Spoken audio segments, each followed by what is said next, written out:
Hi friends, இப்போ நம்ம பார்த்துட்டுருக்க வந்து சதாப்தி ட்ரெயினில் கொடுத்துருக்க பிரேக்ஃபாஸ்ட்டு. ஸோ மார்னிங் வந்த உடனே ஒரு தண்ணி பாட்டிலு, ஒரு மேக்சினு, ஒரு நியூஸ் பேப்பர் கொடுத்துட்றாங்க.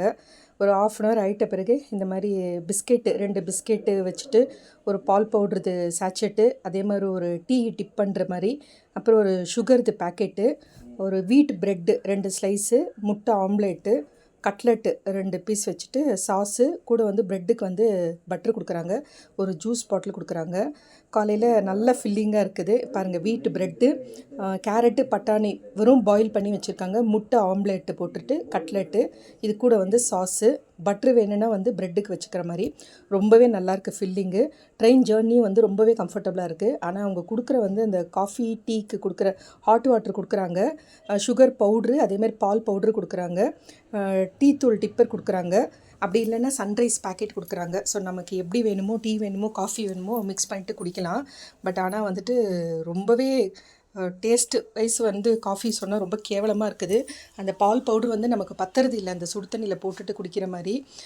ஹாட் வாட்டரில் ஏதோ டிகாஷன் போட்டு குடித்த மாதிரி தான் இருந்தது எனக்கு. அவங்க இன்னும் கூட கொஞ்சம் இம்ப்ரூவ் பண்ணலாம். அதாவது அந்த பால் பவுட்ரு வந்து இன்னும் ஒரு 2 பேக்கெட் எக்ஸ்ட்ரா கொடுக்கலாம். இல்லை அந்த பவுட்ரு வந்து குவான்டிட்டி வந்து இன்னும் கொஞ்சம் ஜாஸ்தி பண்ணலாம். பண்ணியிருந்தால் ஒரு நார்மல் காஃபி குடிக்கிற அந்த டேஸ்ட் இருக்கும். எனக்கு சுத்தமாக சாட்டிஸ்ஃபை இல்லை அந்த காஃபியும் சரி, டீயும் சரி. குடித்த மாதிரியே இல்லை, ரொம்ப கஷ்டமாக இருந்தது. டிஃபன்லாம் ஆகிட்ட பிறகு திரும்ப வந்து ஒரு ஆஃப் அன் ஹவர் விட்டுட்டு திரும்ப காஃபி வேணுமா, டீ வேணுமான்னு கேட்டுட்டு திரும்ப வந்து கொடுக்குறாங்க. அதெல்லாம் நல்லாவே இருக்குது. ஆனால் ட்ராவல் பண்ணுற அந்த களைப்பே இருக்குல்ல, ரொம்பவே கம்ஃபர்டபுளாக இருந்துச்சு. மார்னிங் 6 o'clock எடுக்கிறாங்க சென்னையில். பெங்களூர் வந்து 10 o'clock ரீச் ஆகிறோம். ஒரு 4 hours தான் ஜேர்னி, கம்ஃபர்டபுள் ஜேர்னி.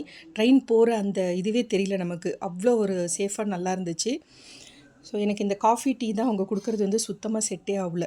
அந்த பவுடர் வந்து இன்னும் கொஞ்சம் இன்க்ரீஸ் பண்ணணும், பால் பவுட்ரு. அது இன்க்ரீஸ் பண்ணாலே வந்து காஃபி நல்ல ஒரு டேஸ்ட்டாக குடிக்கிற மாதிரி இருந்தது. எல்லாம் வந்து கம்ஃபர்டபுளாக இருந்தது. ஜேர்னி என்னை பொறுத்த வரைக்கும் சதாப்தி ட்ரெயினில் ரொம்பவே கம்ஃபர்டபுளாக இருந்துச்சு.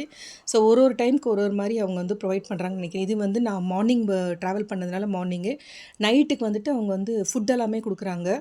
ஸோ அது எப்படி ப்ரொவைட் பண்ணுறாங்கன்னு எனக்கு தெரியல. இங்கே பார்த்தீங்கன்னா தெரியும் அந்த கலர் எப்படி இருக்குது பாருங்கள்.